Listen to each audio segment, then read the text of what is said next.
Hello, welcome to another week, and what a week it's been. So it's been 10 days since Mick had his fall while I was out, and he is still struggling with his mobility, and he's still in a lot of pain around his ribs. So it's it's been a difficult week well for him particularly, but obviously for me dealing with him and it and whatever. So that was on the a Saturday, I think. A couple of days later, we did actually go out. Bless him, he got in the car and we went down to see my mum and dad because it was my mum's birthday and we'd been planning it for a while. So he did manage. He did really well actually, and he's always quiet when he feels really shit and that. And it was a quiet visit, but that's okay because my mum particularly likes to talk and is very chatty. So it was fine. We had a lovely lunch with them, and he did he really did cope well, and it was good to get him out of the house to somewhere other than a hospital. So yes, we did that. And I've just been a real bit fed up over this last week or so. Well, in fact, very fed up because the weather is so cold and grey, and it really impacts on my mood. Um, I just really struggle when it's grey, and sometimes we get some sunny moments, but they don't last, or it's sunny and it's cold, and it's just I don't know about you, but the weather really impacts on me. And I think in the future, I'm going to become a bargain loving Brit in the sun and go and find myself a place in Spain to live where it's warm or have somewhere I can go because I really understand about myself that it really does impact on my mood. I mean, I am generally a cheerful, positive person, but this week's been hard. Also had some examples of like bad service where, you know, I don't know. I just don't understand how difficult it is to provide a decent service. I'm not looking for anything out of the ordinary. Just do what you're supposed to do. Um, and I think it's just because people aren't interested enough. They just can't be interested enough in me or any of their other customers to do a good job. So I did like one of these e-consult forms to see a doctor to have a chat about managing mixed bowel incontinence. Because we're going on the cruise and that, and if there is any advice or anything that they can give, it would be really helpful. And no one responded, even though they'd gave us a deadline and a time.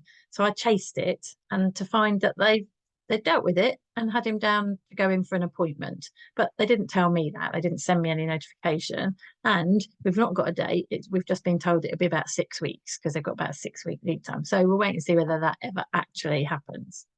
Then I went to the pharmacy to collect his medication. They only gave me half the medication. This isn't the first time this has happened. So when I tell them, I say, no, that's not everything. Oh, this is the only bit of prescription I've got. Look. I said, well, look, here's the photo of the prescription I gave to the doctor, and it's twice as much as that. So they get a bit huffy and they go off. They go and check their little cabinet. Oh, and there it is. There's the other half. They just hadn't bloody looked properly, picked up one thing and assumed that it. Why do I have to do their job for them? We had a couple of poo incidents this week. That's okay, but just on top of everything else, you just kind of just didn't help my mood really. Um, anyway, after his fall, I had decided that I was going to get some care in place. And I think I said in my last video that I was going to contact social services because I go away for a few days in a couple of weeks' time. And decided I really need to get some help in. So I tried social services and they're really helpful, but they can't help. It's just 4 days and they don't really do that kind of support. They would have been able to look into putting him into like a respite care home for the 4 days, but there's no way I'm getting Mick into one of those at the moment. So yeah, that's not an option, not at the moment anyway. So I called around a few local care agencies and I found a really lovely local team. I had a really good chat on the phone with the lady, and then Emma, she came to visit. We really liked her approach, and so we've agreed some dates with her. So they're going to come in every day at 5 o'clock. I've said, can you make sure he's not on the floor, clean up any mess that there might be, and help him with his evening meal, because that would be the thing that he struggles with.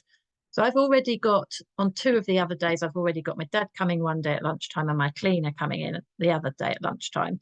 So hopefully that will be enough to make sure that he's okay.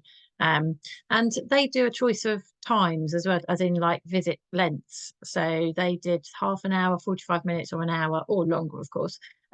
So we went with 45 minutes because I felt that 30 minutes it might be enough, but it just might not. You might feel like you're in a bit of a rush, and an hour felt like it was too much. He doesn't really need that much support.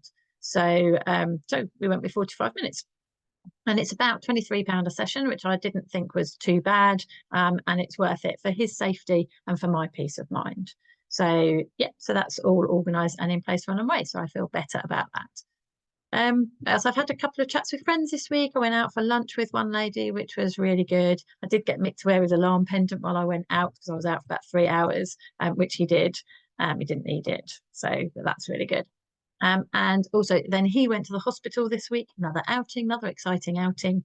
He had a bone marrow biopsy, which is really nasty. So this is where they drill through your skin, through your flesh, through your bone, and into the bone marrow in the middle of your bone.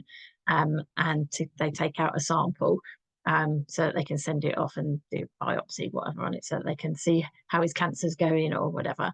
So he had that. He did really well. It's really, really painful. They used a local anaesthetic around the area, and then they did give him some gas and air, but it was still really painful. So now he's got a hole in his hip and a bandage on there for a few days. But you know, he does cope well with these things. And then we went for a Subway afterwards in the hospital to a treat. So so that was all right. But anyway, then on Tuesday, it was a glorious day, which made a change. And we sat out in the garden for a while. Our garden had been that morning, so garden was looking nice. Cleaner was in that day, so the house was looking good. All my staff were in one day. I don't believe in doing this stuff myself. I've got other things I want to be spending my time and that on, and looking after Mick is quite exhausting. So I do outsource some of these things. It doesn't cost as much as you think it does. Anyway, I had a client that afternoon, so we had a bit of lunch. And after that, I left Mick sitting in the kitchen. Well, I went off. I had a client session, which is down the front end of the house, and I was there for an hour. When I came out, I found Mick flat on his back on the patio. I didn't hear him. He was shouting for me, but I didn't hear him. I'm right down the other end of the house, and I was talking to somebody on a video call, so I just didn't hear him. I think he was probably there for about 20 minutes or so. But I think he just lost his balance. He'd gone out to the garden to have a cigarette, sitting in the chair. He'd got up to walk into the house. He was on his sticks, which is a bit precarious at the moment because he's not steady on his feet at the minute. And he just dropped. He just fell. He couldn't catch himself because he had sticks in his hands and that, and he banged his head on the patio as he fell. He was all twisted when I found him. So for goodness sake. So anyway, I managed to get him sitting up. He was slightly damp. Not that it was wet out there, but you just get damp when you're down on the cold ground. So I managed to get him sitting up. And then I went and got our stool. We've got like an old caravan step stool, plastic stool. So I brought that out. I managed to drag him onto that. And tell you, this weightlifting that I did last year has really come into its own. So put him on the stool. Then I pulled across the chair, used one of his sticks to pull across a garden chair, and then we lifted him from the stool onto the chair, and we left him there for a little while. I left him there for a little while to just recover. Well, I was with him. I didn't leave him, but he stayed there for a while until he'd recovered. So now he's got a bump on his head. He didn't break skin or anything. He didn't feel concussed and that. So we haven't checked him out. But he's got a nice bruise on the back of his head. And he twisted his knee, and that's the biggest problem because now he can only just bear to put his weight on it, so he's hobbling around. So we're using the wheelchair quite a bit, getting him around the house. He will hobble just to the toilet or whatever. But I mean, it's a good job we've got these things. We've got these mobility aids that he can use. And yesterday, which was the day after, he spent the whole day in bed, which I think was a good thing. And actually, he slept a lot. So I think his body was telling him he needed that rest and he needed that sleep. So, but he's up and about today, hobbling about very slowly. He's sitting in front of the telly at the moment. But I'm like, what do? I feel like I can't leave him at all because is he gonna fall again? So it's been some difficult thought processes going on. Unfortunately, I had nothing on at all yesterday or today, so I can just be there to focus on him. And we'll see how it goes. I'm supposed to be going to the theatre on Saturday night. He said that's okay, but we'll see how he is. Maybe I can just put him to bed and leave him there while I go out. But we'll just have to see. But these are the worries that we have, even when you think everything's all right and it's okay for a while, then something happens and it kind of comes out of the blue a bit. And so, as the carer, it is a hard place to be in. So if you resonate with that, then I'm with you. I understand how it is, but we have to get on with our lives, and I'm not giving up my life to be a full-time carer for him. I will do everything I can and put things in place, but I'm going to the theatre on Saturday night and I'm going for lunch with a friend next week. We just have to find a way, because otherwise that's two of us with no lives, and that's not good for me or him.